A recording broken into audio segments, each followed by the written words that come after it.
As regards to the inhumane conditions at the police station and where they are kept, that is not so. Those cells are kept sanitary and up to standard as required.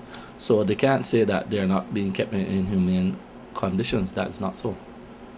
Prosecutors want to collect more evidence, while defense lawyer for the suspects involved in the February 9th Petroplus robbery say they want their clients to be transferred to Her Majesty's prison in Grand Turk during the investigation process, citing that the men are living in inhumane conditions at the Providenciales Holding Center.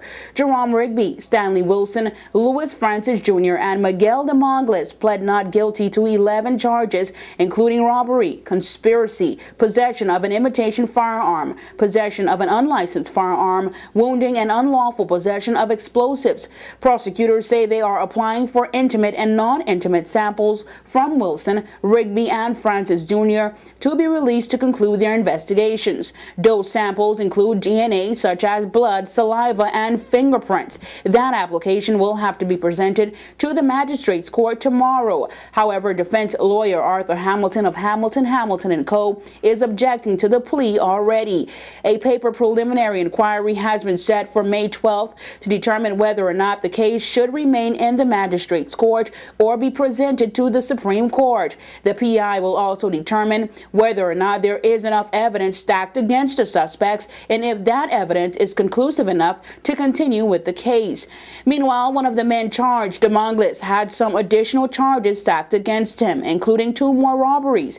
It was revealed that on December 27th, he allegedly robbed Grant Morrison in Grace Bay of his personal belongings, totaling more than $2,000. De Mongles was also charged for the December 27th robbery in Grace Bay of Karina Morrison of valuables totaling $400. Those charges will be heard separate from the other 11 charges.